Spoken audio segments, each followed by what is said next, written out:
Hello, everyone, and welcome back to Six Elemental Interviews on my channel, PL Story, the Dragon Kingdom Saga. And good afternoon, good day, good evening, wherever you are in the world. It's around 11 o'clock Eastern Time here. However, it's later in the afternoon, towards the evening for my dear friend. Today, I'm joined by the wonderful author, SPFBO semifinalist, finalist. You know, she's got all the trophies in her case to brag about. One of the most probably well-known and popular indie authors out there, especially for the Iron Crown, fabulous book. Someone who also has a new book coming out, very exciting, which you're going to talk about. But of course, folks, it's the wonderful LL MACRAE. LL, how you doing? Hey, I'm great. Thank you so much for having me. Feel free to call me Lauren, anyone in the chat as well. It's always really interesting because I write as LL and then I have people messaging me like, hey, L, how you doing? And I'm like, I'm just informal. I'm just like you. So I'm doing good. As you said, it's about 4 p.m. here. So it's a little bit later. It's been hot over here in the UK, but I am doing well. Thank you. Really excited to be here. Yeah, well, we're excited to have you, and we're excited about the new book coming out. So, Broken Sword, getting close. How you feel about that? Oh God, it's crazy. This is actually, I've been writing since 2017, but this is the first finale that I've ever actually written. So it's been a lot of like new hurdles because, you know, you write a few books, you understand your process and the obstacles and all of the things that you need to figure out. But wrapping up everything, all those plot threads is brand new to me. So it's been a learning. I mean, it's been really fun because you get to see all of the payoffs that you've been setting up for 2 books. But yeah, it's been, I think, trickier than I thought in some ways. But I think it's really going to be worth it. We're coming up to a properly epic climax. So really excited to see what people think once it's out in the world. Phenomenal. And do you now? Of course, when the Iron Crown came out, big hoopla. You know, lots of critical acclaim, lots of praise from reviewers and readers. SPFBO finalist. You know, but that's a while back now. So how does it feel now? How do you feel that the difference between now writing this conclusion to Dragon Spirits versus, you know, after you write the first book, there's this big buzz, you know, it goes so well. Like how does it feel now? What's it been like over the last few years since the first book came out? You are so kind. Thank you.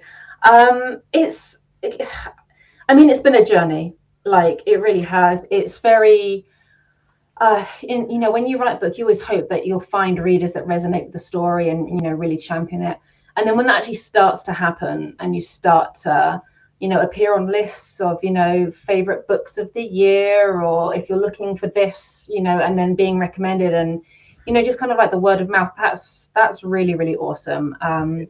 And when I wrote the first one, I would never have thought I'd be where I am now, like 4 years later, because I think, it came out in 2021, and then book 2 in 2023, and now the third one this year. So it's been a real journey. It's been wonderful. And I genuinely mean it when I say that the Iron Crown opened so many doors for me. Like you mentioned, I've been a semi-finalist in SPFBO, and that's true. That was with my debut book, first one I'd ever written. Didn't know what I didn't know.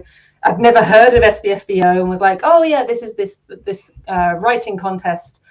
You should just apply, and I did without really understanding what it would mean. So when I wrote Iron Crown, I kind of had found my feet a bit. Like I'd been in the community a bit, like I chatted to some other authors and readers, and that was great. But the success of Iron Crown, and it's luck is you know, it's hard work, but there is also luck and timing and stuff. I mean, you know, if nobody kind of clicks with your style of writing, it could be the best book in the world, but it may not do well in SPFBO. But I was really lucky that the judges liked my flavor of epic fantasy just slightly more than everybody else in the group. And then suddenly people had heard of me. And then, you know, it led to like the special edition with broken binding and just, like if people didn't own that book, I would think that I had dreamt the whole thing. And I actually, you know, I made it up in my own head. but it's been a wonderful journey. I've really kind of found my people. That when you kind of get a review that's, you know, singing the book's praises, it genuinely makes my day. Like one came through, I think just yesterday, and I was so emotional. I was literally crying reading the review just because he really liked it. And yeah, you can't describe that feeling, or you don't want to expect it. So when it happens, it's a cool surprise, you know. And it's part of that journey and that growth. And I think coming to the end of that trilogy is like the end of an arc for me as a person and my author career and everything. Like I've learned so much more. I know what I do for my next series and things like that. So yeah, it's been a real journey of growth, and finding my people, and that's been the best part of it, I think. Yeah. Well, we're definitely going to speak specifically with the Broken Sword and the series, but so how, in terms of now that you have many books under your belt, again, the popularity of the series, do you feel differently about where you are in your author journey in terms of who you are as an author? Do you feel successful? Do you feel that you've accomplished the goals that you thought you might have set for yourself when you first started writing? If you had goals, you may not have. You may, and there's nothing wrong with that. You may have just said, "Okay, I want to write the book and see what happens." How do you feel about your career and the way you looked at your career when you started versus now that you have this? I mean, from the outside looking in, success, a lot of success. But how do you feel about it? God, that's such a hard question because there's so many kind of like layers to it, I guess. I think a lot of us start just because we've been bitten by that writing bug. We've got a story to tell. It might be a story of a character, or it might be a theme, or it might be, you know, something that you want to explore through your own lens, and that's just part of you, and it has to come out in some way. And I think that's kind of where I started. And then I think, because as I said, with the first book, I really didn't know what I was doing. So my journey, I think, really did start with Iron Crown, like in terms of proper author career. So I was a copywriter for a number of years. I was made redundant in 2019. I worked for a small creative agency, and we just lost a lot of our big clients, so they were downsizing, and I was the copywriter that got the boot. And then instead of finding another job, I just kept writing my books because I had 2 books out at that point. And then as I started writing, I was like, I can understand how I could maybe turn this into a full-time gig. And that's when I pivoted, because I haven't finished that original series. I then pivoted to Iron Crown. So my goal with Iron Crown and that whole trilogy was to earn enough that I could not just, you know, run the small business, but it could actually be a full-time income for me. And that's, yeah, some days you think I'm working so hard and I haven't made a sale and it's pointless and I'm a terrible writer and someone doesn't like the book and, oh, my characters are awful and, oh, I need to go back to the drawing board. But then we kind of get to this point, like on the eve of finishing a series, and then you look back and that's when you actually see the progress that you've made. Because when you're so in it, like I mentioned before we started, like being in the tunnel, it's very difficult to kind of see what's going on around you, because it's just day to day and you don't stop to look up. But then, you know, you'll send out your newsletter and you'll get people responding to you, or you'll get an email out of the blue, or you'll look at, you know, the bank account and you'll see money coming in more consistently and in slightly bigger numbers. And then you're like, oh no, yeah, I am actually making progress.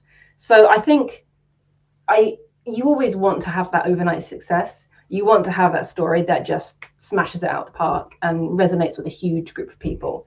That doesn't happen all the time. And I think I have to try to not compare myself to people that does happen to, because it really is a marathon and not a sprint. And I think completing series is really a big part of that, because then you can, so many people, I don't know if you've had this, but like, oh, I really like the sound of your story and your characters sound good, but you haven't finished it yet. So Yes. I'm gonna, you know, come back in a few years just in case. And it's like, and you've been releasing consistently, so I don't know why they say that, but it's something that you have to be aware of. You need to be able to fulfill the promise that you give your readers. Like, I'm going to introduce you to this world, and I'm going to complete it. I'm gonna get you through to the end. So I think being able to see a series to completion is a huge step in towards that goal. But then success can be measured in other ways. And I've always said that when you get someone who messages you out the blue, so not a friend, not a friend of a friend, and they've just got it. They've got the like the core of your story, the message that you're trying to send, and it's like you shared a part of your soul, and they've been able to understand it, and they've appreciated it, and then they've told you that that's real success as well, because you can't really put a price on that. Not everyone's going to like your book, but if they understand what you're trying to do, that means the world. And I think they kind of go hand in hand, because the more you sell, the more readers are reading your stuff, and the more likely they are to find you are to find your audience, and the more likely they are to get it. So in a really long-winded way, I'm definitely working towards the goal. I think I'm trying not to move goalposts, because I have a habit of doing that. Like, okay, I did well, so let's like do even better the next day, instead of appreciating the small victories when they come. And yeah, I always, I'm working towards something. So definitely business speak, scaling up, I guess. So, you know, my current goal is to finish this series, and then my next series hopefully will be bigger and better and more successful in all those ways that I've just said. And I think if you just kind of stop to look back every now and then and see that you are making progress on the days when it does feel hard, that's part of it, and that stops you from getting discouraged, I think. I'm really rambling, I'm sorry. No, that was actually exceptional answer. I'm just and very inspiring. So thank you for answering that. I'm going to quickly put up just a few amazing people in the chat. Another awesome author, the amazing Jason Byrne. What's going on? Joe, how's things going? Thanks for coming by. Check out his books. I read the first one, Wistful Ascending. Fabulous. So thank you so much for coming by to support. Hello. Xavier, hello. Welcome, and thanks, Alex, for coming by. He says hi to both. And another fabulous community member and author, Thomas Devins. Hey, buddy. Thanks so much for coming out and saying hi. It's always great to see our friends and community members in the chat. Yeah, it was Thomas's review actually that came through, and that was the one that made me cry. Yeah, Thomas is awesome guy, awesome fellow. But I mean, all well deserved. You're a brilliant writer. Your stuff is great, and I love The Iron Crown. I believe that year is one of my top books of the year when I read it, and it's a travesty I haven't finished the series. It's just a TBR thing that I haven't got back there, but I know that when I finish your series, I have no doubt it's going to be in my top indie series of all time, sure. But the thing is that, you know, for me, I can look at other people's series and say, well, I know why people love that series. I can see why people love your series. Dragons, let's just say, start with Dragons, right? Lovable and engaging characters that you want to root for. I can name all the things about I can go through other authors to say, okay, I know why people love that series. I know why I love it. Can you specify what you think, why your series is so popular, and what is it about your books and your writing that makes people love them the way they do? That's a really good question. It's kind of difficult because, you know, a lot of authors struggle with like imposter syndrome, and, you know, you're kind of writing in a vacuum for a while, and then you're bearing your soul. So I was never sure whether people would click with the kind of stories I wanted to tell. Because when I'm talking about it, I say, you know, slightly less conventional characters, because you don't have a chosen one. You don't have a super sarcastic, ultra competent, fiery, red-headed female lead. You've got traumatized people that have been through a lot. You have people who are grumpy. You have people who are, you know, trying to do the best thing that they can for themselves that may not be good for the rest of the world, and that can sometimes be hit or miss with readers. I have the amnesia trope, which again can be hit or miss. So I think what I really tried to get in my series was that sort of childlike wonder that you have when you still believed in magic, when you still looked up at the sky and you see a cloud and you're like, is that a cloud? Is that a dragon? And that kind of, there's life and magic and that feeling of wonder in nature. That's kind of really what I wanted to make people feel when they read this. Whether you like the characters or not, whether you like the plot or not, that's how I wanted to be sort of at the heart of it. So I focused a lot on the world building. You know, it's a magic Frenched world. It's not one of these, oh, magic hasn't been seen in thousands of years and it's dying off. And I really wanted to take you on that adventure with these characters as they explore their world and go from place to place for various reasons. And I think that kind of elicits that feeling of reading fantasy for the first time, whether you're a kid, teenager, young adult, whatever that might be. But that feeling of, oh, there's something really awesome going on here. But in a way that's really linked to nature, because that's important to me, and conservation is important to me. So that's why, you know, all of the dragons are from nature, and you know, the spirits of life. And I really love like Ken Yu's Dandelion Dynasty series, because it feels like it's a smaller scale, more intimate story, focusing on these sort of characters who are normal, just like you or me, just caught in the wrong place at the wrong time.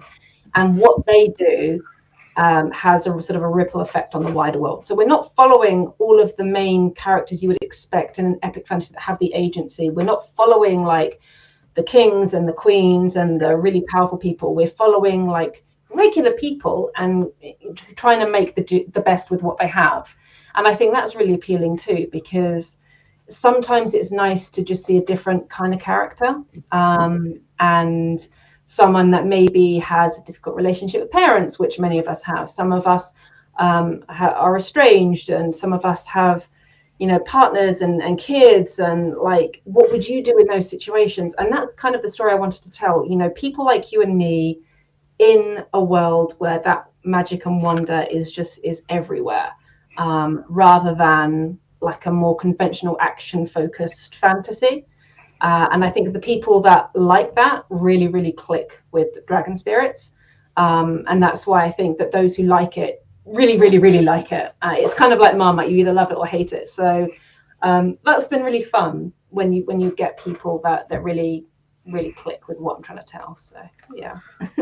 I think that's an excellent way. Of course, you know, who can describe what your series and writing is about better than you? But I think that's excellent. Now, that said, for me, it's not as if there isn't action, there's an excitement, and there isn't, you know, the drama and things that, you know, I think a lot of us look for in our fantasy series. It's all there, right? Yeah. So I think there's something for everyone to love about your series, frankly. I hope so. Like, that's the plan. It's mostly familiar. If you've read fantasy before, you're gonna understand, oh, there's quests and there's dragons and griffins and like you said, the fighting and an ancient evil and stuff like that. But it's just very slightly different, very slightly, I guess, modernized, I think, to make it slightly more relatable. And yeah, it's got quite broad appeal, I think, but it depends what kind of story you're expecting when you go into it, I think, in terms of like pacing and things like that. No, I absolutely agree. Quickly, I'll put up the awesome, a great community supporter, Eddie Castro series says, hey, appeal. Hey, Eddie, wonderful fella, friend of the channel. So thanks so much, Eddie, for coming by. Support Lauren. So how do you, because again, and it's travesty I haven't got there yet, I have not got into your world of Lunaria yet, right? So that's your other big series. And yeah. So how do you compare Dragon Spirits to what you did with Lunaria? So Lunaria was my first series. There's 4 books out so far, along with a prequel novella, and there's one more to go before the series wraps up. But that was the story that I had in me. You know, growing up, I always wanted to tell it, and I wrote it. You know, I didn't have an editor at the time. I didn't have a proofreader at the time. I think I formatted it in Word, and you know, kind of how we all sort of start when you don't know what you don't know. So that's what I would call like a passion project. It still has a lot of the like similarities. You're still going to get dragons. It's kind of like my thing. You're still going to get sort of found family, underdog vibes. You're still going to get like a ragtag of people sort of thrown in together that don't necessarily all get along. It has much more of a steampunk flavor because we've got airships. I'm a huge fan of the Final Fantasy video game series. My debut was very much inspired by Final Fantasy. as a lot of us start, imitating the things that we love. So you've got much more of that vibe rather than classic fantasy, which is what Dragon Spirits is. It's much more, I would say, less conventional, because I think when we talked about goals and what my plan was, Iron Crown was specifically to like level me up as a career author, I guess, whereas Lunaria was just, I want to be a writer, I want to write stuff. But people still liked it enough for me to be able to still write. So there's stuff in it. I think it's much more of an unpolished diamond, I guess, as a series. But you still have your epic battles in the sky, on the ground. There's like 3 or 4 different types of magic in the world. I wrote it without any kind of plan, really. I just kind of, oh, this is a cool idea, let me expand. Oh, this is a cool idea. Oh, this could be fun. Funnily enough, looking back, like what you said, how far in your goal are you? When I look back, I can see a lot of more similarities, like thematically, between the 2 series. There's always something to do with like free will and destiny and fated things. That there's definitely a bit of a crossover there with themes. There always seems to be a female character with a long-ranged bladed weapon for some reason. So the Sky Pirate in that series, Amara, she uses a spear. God, I think, no, a scythe. She uses a scythe. God, it's terrible. Whereas Celeste, the pirate priestess in my Dragon Spirit series, has a glaive. So there's clearly something there that's always in the back of my head. So there's similarities for sure. I think Lunaria is just a lot more kind of fun because it's chaotic and it just expands in different directions without kind of a real goal. Whereas Dragon Spirits is much more tightly written and plotted, so I knew where I was going with it, and the foreshadowing is better, and a lot more of the themes are kind of woven through from page 1 rather than, oh, I'm on the last book now, I need to think about this. But I think they're both fun. I try to write escapism fantasy, when the world is awful, you want to sit down, maybe it's raining outside, you've got a nice cup of tea or coffee and just lose yourself in the world. That's what I want to do, and you definitely get that with both series. Yeah, I've heard nothing but great things about Lunaria, so another obviously series of yours I have to get to. So little time, it's a shame, but I plan to finish Dragon Spirits first. So, and of course, the big thing, as we talked about from the onset, was that Found Book's coming out. Broken Sword. Can you tell us a bit about, obviously non-spoilery, in terms of the book itself, what it's about, where it fits in the overall context of the series? Obviously, it's the concluding book, but what kind of has happened, again, without spoilers, to the best degree possible. How this book is different from the others, or will be different from the others. Can you speak a bit about? Yeah, okay, it's very different. I realized with the last book, trying to shout about it without spoiling is quite tricky.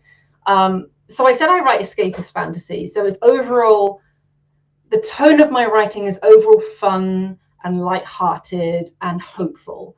But in, like you said, action happens and bad things will happen, and the night is darkest just before the dawn, I guess, is something that is to be expected in fantasy. Excuse me. So I think book 1 kind of introduces you to the world and the magic and kind of big picture pieces and moving pieces. And book 2 kind of focuses a bit more on some of the ripples that our characters have made and some of the consequences of actions. And so book 3 is going to be a lot more the fallout, I guess, of the consequences. So it's going to have an epic climactic finish. Book 2 really raises the stakes. I try to avoid middle book syndrome. So instead of kind of moving all my pieces into place for a finale, I've just ramped everything up in book 2. So the plot goes almost further than what a lot of people would expect in terms of, certain subplots and where certain characters are and what they do. So book 2 ends on like a real big sort of action set piece finish. Almost cliffhangery, but not quite. It's just we've got it ends with a bang, and the pace throughout really doesn't let up. It's just constantly things happening. So book 2, we get to slow down a little bit, see some of the fallout of what some of the things have happened. We have some questions to some mysteries that either been with us since the beginning or have been thrown up throughout book 2.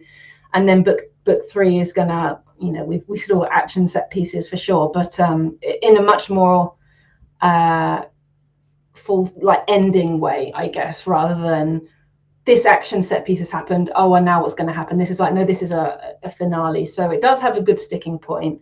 It is the end of the trilogy. Like, this is where the story will end, all of our characters, all of our plot threads. It's not going to be one of those, oh, I'm just going to leave half of it unfinished just in case I would do another series. Because I find that really irritating as a reader. You've trusted this author to take you through a trilogy, and then, there's more, because it's always nice when there's spin-off sequels, but I wanted this story to have a concrete ending, so I've tried to make sure that I've delivered that with this one. That being said, there is a prequel novella to this series, and I will be writing 2 shorts for the series that take place before the series as well. So there's room for more stories in it if it gets really popular, but there's not going to be one of these cliffhangery, threads left open kind of endings. Like, I want it to be satisfying. I want you to finish the last page and be like, yeah, it couldn't have ended any other way. I'm happy with what's happened, or I'm emotionally distraught at what's happened, but I understand what's happened. So yeah, it's slightly slower because book 2 was just action after action after action. But it's got a lot of work to do to wrap up everything that books 1 and 2 kind of unleashed, so to speak. Yeah. And Eddie, has a question, Apollo spinoff? Yeah, we spoke about this, didn't we? Yeah. So I have 2 shorts planned. I've had them planned for a while, but I think I wanted to finish the trilogy before I wrote them. But I think an Apollo spin-off would potentially be a 3rd short. He tends to be a lot of people's favorite characters, and I understand. Like, he's the protagonist of the prequel. He has POV chapters from, I think, halfway through book 1. He's your typical kind of former thief, has now settled down, trying to be good, but still has the element of I guess cheekiness to him. His mouth gets him into a lot of trouble, and he's one of my favorites. So I absolutely understand the appeal. It'll be really cool to do something with him when he's been off gallivanting and getting into all sorts of heists and trickery and trouble, and how he gets himself out of that, because that's always really fun with Apollo. That sounds fantastic. Well, see, Eddie, ask and you shall receive, potentially. I think, because I know for me, there's times when I've read series, and as you said, this couldn't have ended any better. It completes the arcs of all the characters. The ending, although maybe bittersweet, etc., it just feels like this is the point at which this series should end, where these characters' journey should conclude. But is there temptation, because you love a series so much, because you love certain characters so much, to not just, like you said, leaving that door open to, we could have a series of, perhaps 20 years later, or 30 years later, or 1,000 years later, that, what happens? And is there that temptation, though, with the series you've written so far? Now you're going to be wrapping up. You will have 2 completed ones shortly, that you're like, maybe I'll pick that up. That, just to spend some more time in that world, other than the spinoffs. Yeah, but the way you said it, like a generation later or something, or several generations later, because the Dragon Spirits trilogy is the story of like the protagonist that we meet in book 1, like the sort of the POV characters. This is their story. This is their impact on the world, and the growth they go through, and the arc and the development. Absolutely would love. I've fallen in love with the world. I don't think you can really write something unless you love it, or you live it in your head. When I'm in the middle of drafting, I don't know about you, but I'm dreaming about it. I'm dreaming up scenes and adventures that they've gone on that make no sense to the story, but like could be a future thing or a prequel thing. So yeah, the temptation is absolutely there. Like you said, I never really. I mean, I had moderate success with the Lunaria books, but the Dragon Spirits, like, in terms of numbers, I sell like 4 times as many books of this series than I do the other. This is more popular for a reason. So you kind of want to deliver that, I guess, for readers in a way that they really get to enjoy. So if you spend enough time living in the world, I think ideas for previous events, future events, kind of, they sort of percolate. Like when I cut things from a draft, I always keep it in a separate notes folder. And I just look through it from time to time and I'm like, I wonder if these things could turn into a new idea or be ported to a different story. So I think it really kind of depends on the success of Broken Sword. As I said, when you have a completed series, it's a very different sort of option for readers who've never read your book before, because it's the difference between reading just book one or an unfinished series versus something that they know is complete. And a lot of people will only buy the complete series, as you've experienced as well. So potentially after the series is complete and people know there's a full trilogy, the demand might suddenly be there for more stories in the world. My plan once I finish this trilogy is to work on a different series, something completely different, brand new. If the feedback is that great, then maybe I will look at a spin-off series before something new, because if that's what the demand is, that's kind of what you have to do. And as an author, and I write full time as an author now, I have to sort of go where the sales are, which is fun in a way because bills get paid, but it's also limiting in another way, because I can't just drop it and do something completely creative, because that's going to take time away from writing something that's more, commercially successful. So yeah, absolutely, the temptation is there. I have more ideas than I'll ever be able to write, and that's kind of good but bad, because we're only going to be here for so long. It would be wonderful. It would be wonderful to explore more of this world. Maybe in the far future, because the way things end, it ends in a certain way. So something in the far future could be very interesting. But yeah, like maybe I just follow the characters that people love and give them different stories. There are so many possibilities. I would love to. I really would love to. Yeah. Oh, fantastic. Well, I think that's good news for all of your fans, all the readers out there who love your work. So, that makes everyone, including me, all excited. So regarding Broken Sword, when is it coming out? Can you say? Okay. So, I am trying to do a real big push with direct. We all know that Amazon is run by billionaires and it's not very good, and you should support small business where you can. So my release date is the 25th of July, but that's just direct. It will release on Amazon later.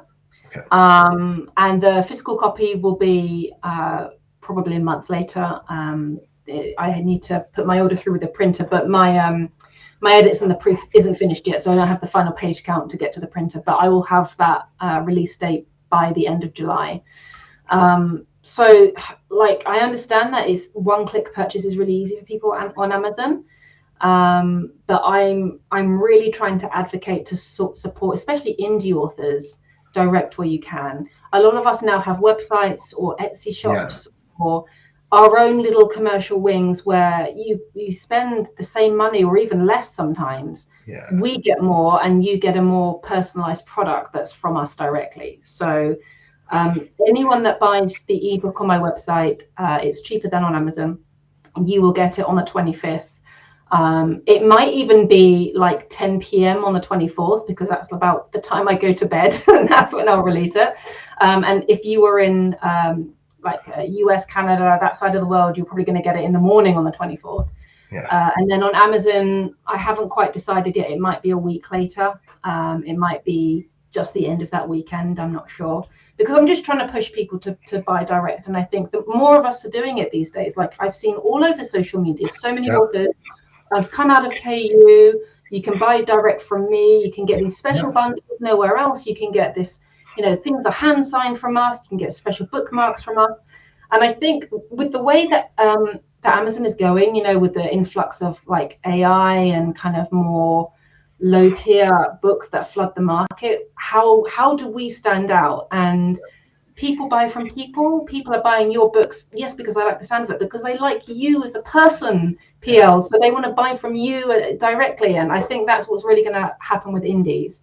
So the if you have a pre-order on Amazon, you'll get it at the end of July / very early August. If you buy it direct, you can save money and you'll get it on the 25th / 24th. So 4 weeks time, I think, just under 4 weeks, which is really exciting. Yeah, really exciting. It's so soon.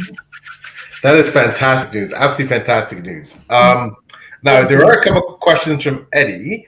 Yes. He just asked, could Dragon Spirits and Lunaria potentially meet? Could be a crossover? Oh, wow, Eddie, that's a great question. Could they be it's a brilliant question, because when I first wrote, because I wrote the Citrine Key, the prequel novella before the Iron Crown, in my head, they are two worlds in the same universe. So in the Lunaria series, it has 3 moons, and there was a 4th, but according to like the mythology, the gods broke the 4th moon. And in the Dragon Spirit series, it only has 1 moon, and it's the broken moon because there's a massive crack in it. So in my head, there is an absolute like little Easter egg link there. But in terms of like practical meeting, that they wouldn't be able to, but there's a link there. And like I mentioned earlier, like thematically and stuff like that, there's definitely little Easter eggs for sure. It would be great because I don't know how my Sky Pirates would cope with like Apollo and his gang. So yeah, that'll be a really interesting meeting. Maybe I'll just do something, off script, just separate, because I think that'll be really cool. Oh, that would be awesome. That would be awesome. Eddie also wants to know, is there any prospect of an audiobook? I would love for it to have an audiobook release. Audio is really important to me. It's how I read like 80% of my books. RJ Bailey is the narrator for the first 2 books. He's also narrated the prequel novella as well, which is also on my website. It's exclusive to my website. So I would hope that he's still up for it and interested and has time. And if the answer is yes, then 100% there'll be an audiobook release. Typically, it's a little while after the digital because I need to have the manuscript finalized and ready, and I'm not going to sit on that and not release the ebook if it's ready to go. So the audiobook production will start after that, depending on RJ's timescale. I would hope before the end of the year. It depends how busy he is. Once I have sort of everything finalized, I can then go to him with the final word count, and he can let me know his availability. But 100% it will happen. Once I've had that conversation with RJ, I'll know more in terms of like a time frame and things like that. And like the other audiobooks, it won't be exclusive to Amazon, so you can get it on Spotify, Scribe, Kobo, all of the other retailers. Okay, fantastic. Great questions, Eddie. Alex wants to just confirm that direct physical pre-orders will be later on. So the physical pre-orders are available now, so you can pre-order it. Make sure you get one of the first edition prints. I've said that the release will be in August, and it should be, unless there's something catastrophic that happens. I just don't know the exact release date, but the pre-orders are currently open. I'm actually, I think it's 19 pre-orders away from 100, like a milestone. So thank you so much. So if you get your pre-order in before July, then you can maybe help it be a really, really big release. So whether that's ebook or audio, you can do that. Also, if you haven't read or you don't own any of the books in the series, you can pre-order bundles and save some money on my website. So you can order like a box set collection with the novella included. You can get the physical books as a bundle. So kind of however you want to do it, there's options there. But all the pre-orders are currently live. And I'll be announcing probably in 2 to 3 weeks when the physical, what date will be the physical. It's probably going to be the end of August, but I'm really hoping I have them for an event around the 16th, 17th. So if you're very lucky, you might have the physical copies as early as that. So it depends on the printers. So just fingers crossed. Well, fantastic. That's great news. I think eventually that's the way I'm going to go, is just obviously support, a fellow author, get the thing directly from you, including the novellas. I think that for me, that's the way to go. That's what I plan to do. So go out there and do the same, folks, in one of, definitely an iconic indie fantasy series for sure. Yeah, thank you so much. Yeah, it means a lot. I just a quick Shad Zaman. Hey Shad, thanks for coming by. Great fan of the channel, awesome supporter of the community. Thanks so much for showing up. And Joe says, yeah, it's always tricky when readers demand things. Yeah. But it's fun, like sometimes readers give you ideas that you would never have considered before. And then it's like, the seed has been planted now. Let's see what grows in a year or two. Yep, exactly. Another quick question. Daifin, thanks for coming by, supporting Lauren. That says, he asks, has completing the Dragon Spirits changed how you plan on finishing the world of Lenara? That's such a good question. It genuinely has, I think. I mentioned at the beginning of this that this is the first finale I've written, so lots of new things to consider. The Lenari series is longer as well because Dragon Spirits was always going to be a trilogy, so it kind of in terms of like outlining events and things like that, it's pretty consistent across the board, whereas Lenaria, books 1 and 2 are this, and then books 3 and 4 like this. So wrapping that up is going to be a lot trickier than I probably thought. I've definitely condensed the ending of that already in my mind. I haven't started plotting out the last book of that because it was going to be 2 books. It was going to be a 6-book series. Excuse me, but now it's going to be a quintet, I think, when there's 5. So yeah, I've definitely had to kind of reassess how I would approach the ending of it in terms of mostly characters' physical locations on the map, because it can be really fun to create this world and all of these different cultures and regions and biomes and, send them off exploring. But then when you kind of have to bring them all together in a cohesive way, sometimes it can get a bit bloated and out of control. So I think definitely reassessing where I'm moving my pieces on the board and what makes sense. And in terms of like a subplot wrap up, finishing the series has definitely made me rethink that, because I would normally just write whatever comes to mind and then end up in a corner. I mean, there's a reason why I haven't finished the series. So yeah, it's definitely made me realize that you kind of have to have some guidelines and some planning, and the type of guidelines as well. Yeah. Well, that's an excellent question. Yeah, really was. Yeah. Thanks for asking. Just quickly, Alexa says it got pre-order, excited for release. Thank you. Awesome. That is awesome. That's awesome news. Now, as well, Lauren, you also have another brilliant thing I've read by you, is your story in the anthology, The Anatomy of Fear. Oh, yeah. Yeah, that exists. And you also have a story in another brilliant anthology, The Advent of Winter. Yeah, that also exists. Yeah, can you speak a bit about those? Yeah, sure.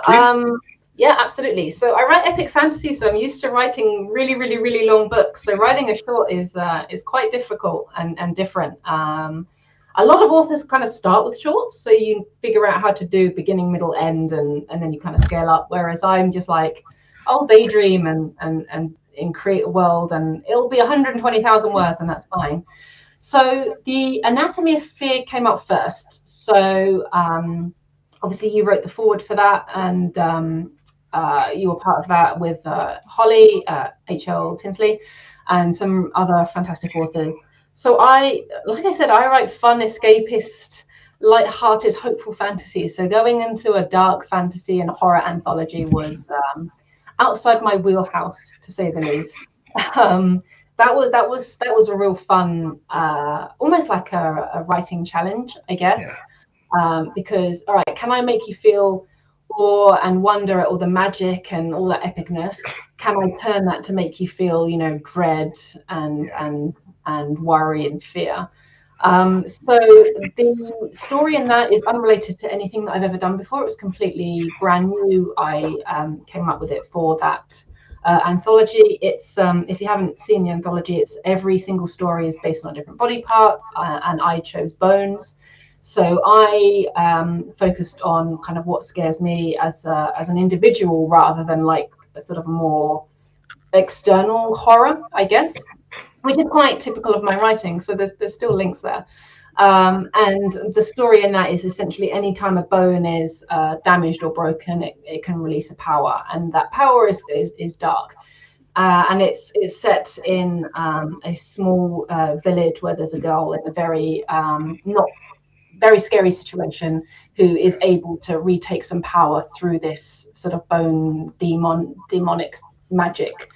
And that was real fun. It was kind of cathartic because, you know, you kind of pull on a lot of your own influences. I can't really do that with a lot of the fantasy I write because, you know, dragons unfortunately don't exist. And I'm not a pirate, and I'm not an adventurer, and I can't really fight very well. But I have been a small child, so it was fun to kind of tap into that and cathartic. And it's you know, it can be a difficult read for some people because it's very close to home for a lot of us. If not directly, then maybe people we know. So it's not the easiest thing to read. It wasn't the easiest thing to write either, but it's a really interesting way to kind of explore some of the darkness in a safe way, which is, I guess, why dark fantasy and horror is a thing. You know, we get to kind of, from a place of comfort, dive into these, you know, things that bring us so much discomfort and fear. So that was really cool. It was cool to think up sort of the bone magic and kind of explore darker things that really don't have much place in my current writing. So it was fun for that. It's always interesting when people are like, oh, I read your short in that. I really like it. I'm going to read your other stuff. And I'm like, cool, but it's nothing like that. So just as long as you know, don't expect that level of discomfort and fear. And kind of like, I focus more on the atmospheric dread rather than outright horror, because I don't think horror is really a thing that I can write well. Same for romance, which is why I don't really write romance. So I focused on writing the characters as well as I could, and their emotions and their responses to the situation well, because I think that's something that I could do, and that was where I kind of focused on.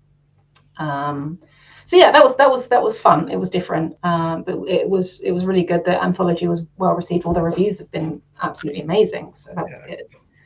And then when it comes to Advent of Winter, that was it's not okay. It is set in a world of mine, but it's not set in any of my books.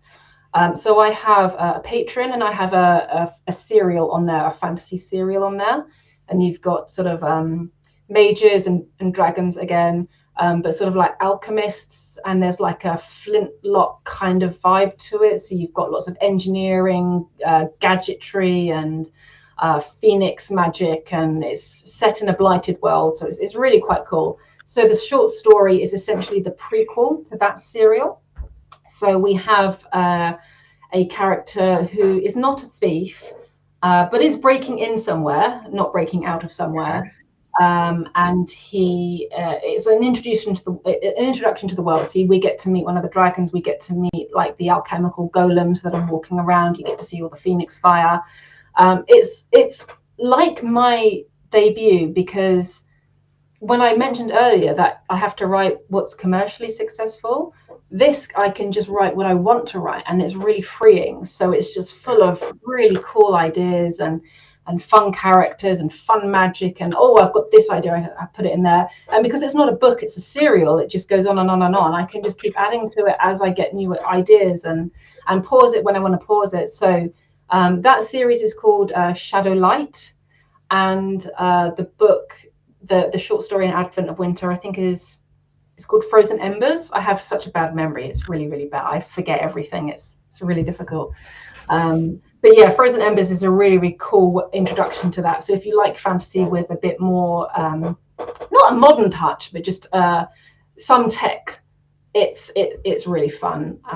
So that's what that is for. But there's no physical books of it. There's no ebooks of it or anything like that. Perhaps one day, if ever it gets finished in a good stopping point, maybe I'll produce a book of it. But for now, it's just a serial, and I release chapters. I used to release a chapter a month, but with the Broken Sword, it's been on hiatus. But I'll go back to it. But yeah, that's a lot of fun.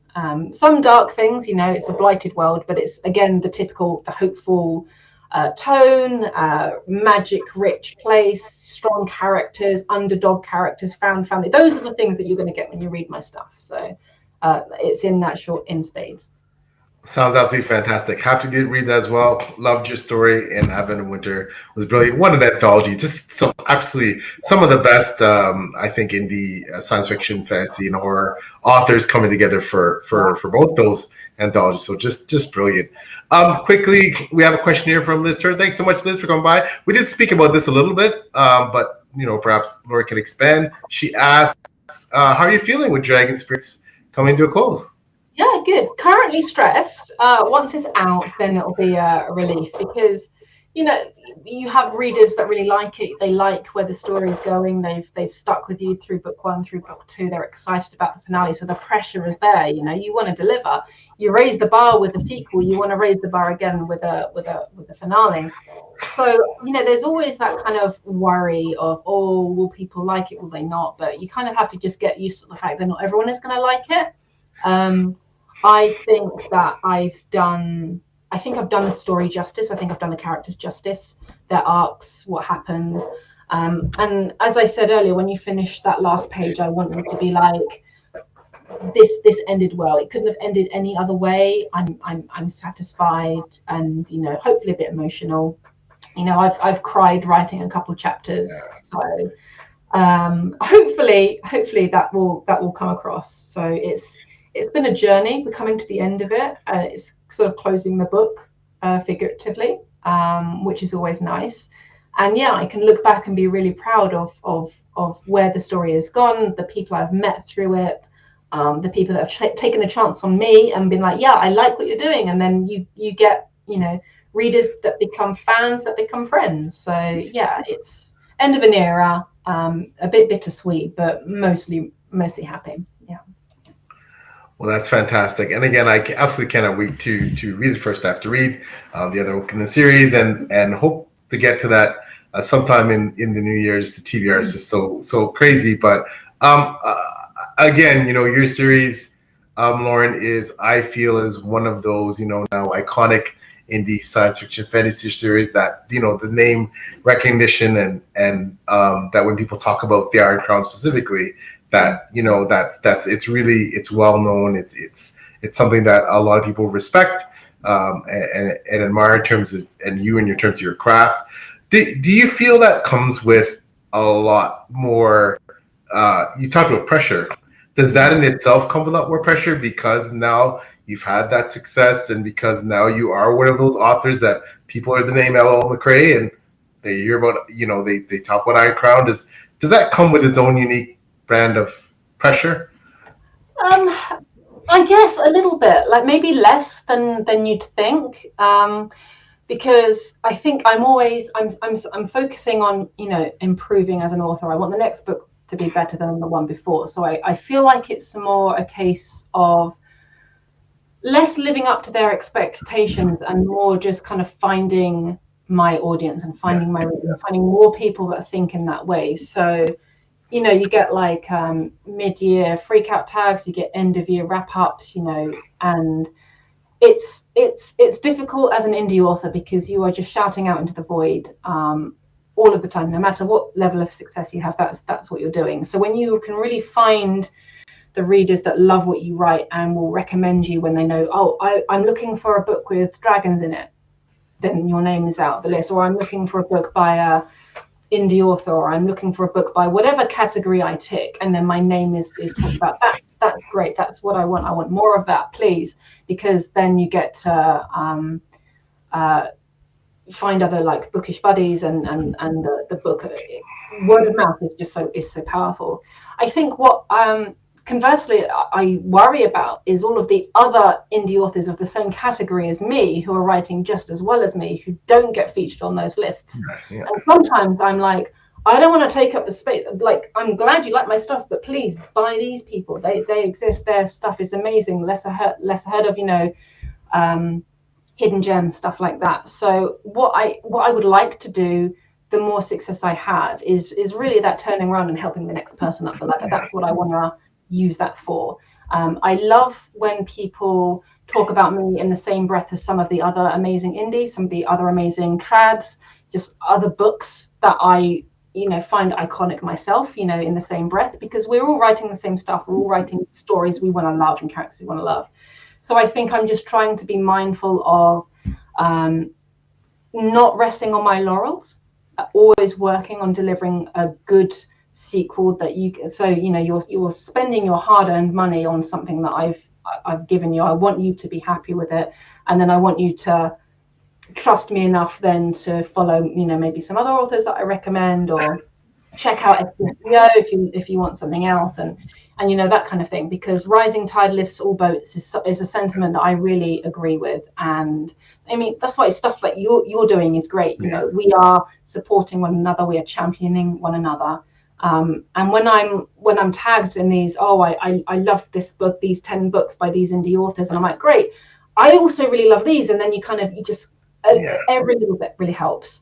So I think the pressure in terms of delivering doesn't go up. It's more, I feel responsible, I get, or I have some responsibility. I don't know. We're all part of the same community, aren't we? So if we all do our little bit, then everybody helps. Readers get to find books they love, authors get to sell books, write more books, and then it's just, especially with AI flooding everything, and Amazon, and we're the little guys and we're getting squashed. So let's just kind of champion each other. That's more kind of what it means for me, I guess.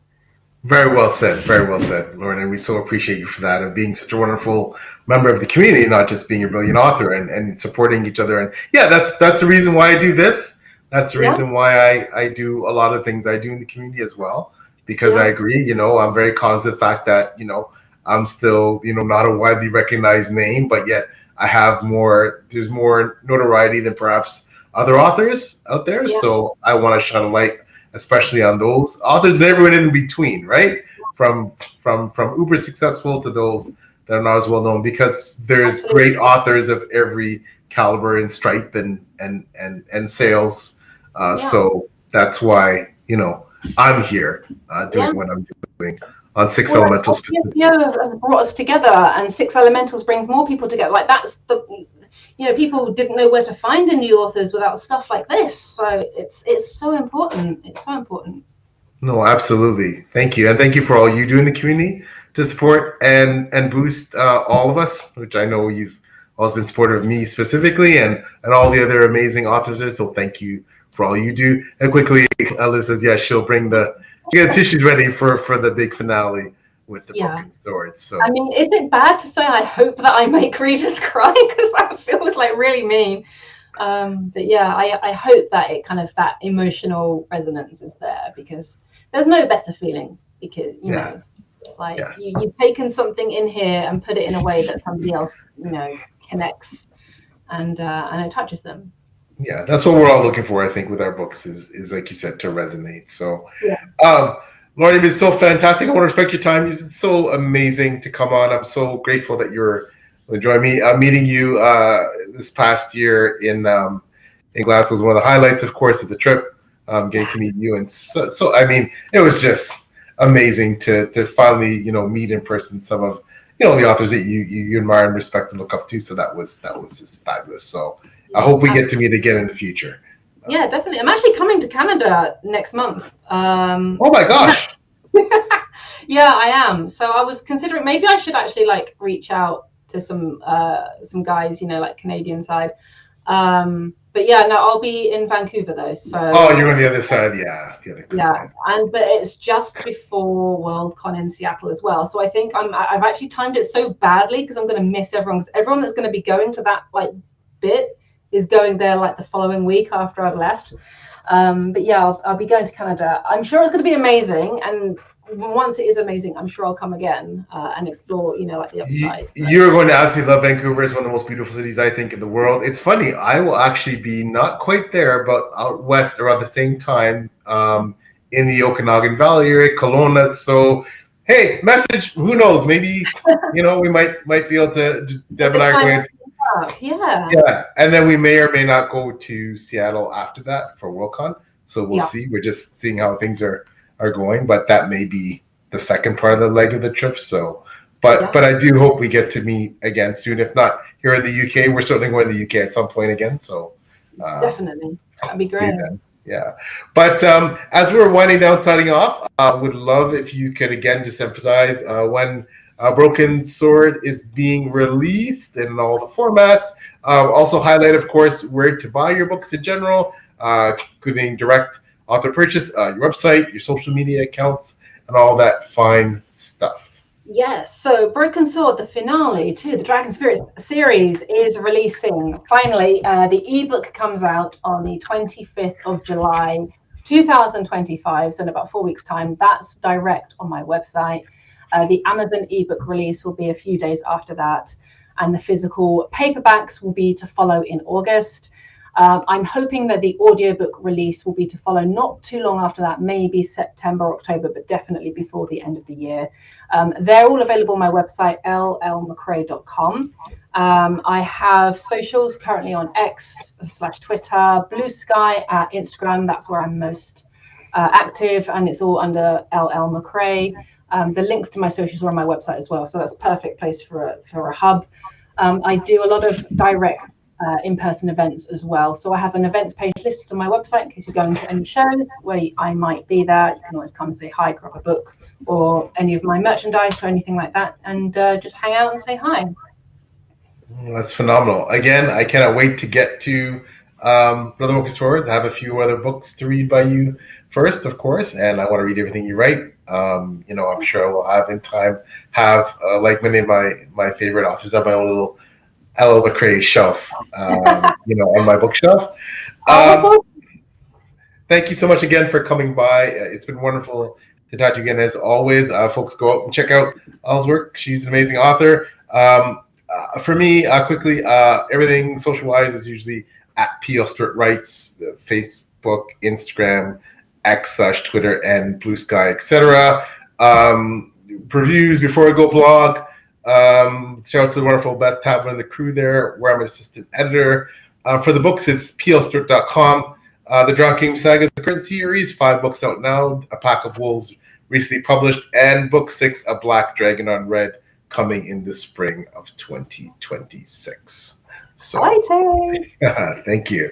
So once again, this was a wonderful chat with the amazing Ella McCrae. Check out her books. Congratulations again so much on the success, including the upcoming release of The Broken Sword. Folks, go out and check out Ella McCrae. Probably you will find a new favorite fantasy author. Thank you so much. Really appreciate your time. It's been a blast. It's been really fun. No, it definitely has been. Thank you so much for coming. And thank you everyone in the chat who came by and commented and interacted, came out to support Lauren. Thank you everyone who's going to watch this on the replay. You're what makes this type of long form content amazing. Long live long form content. So take care everyone, and we'll catch you soon.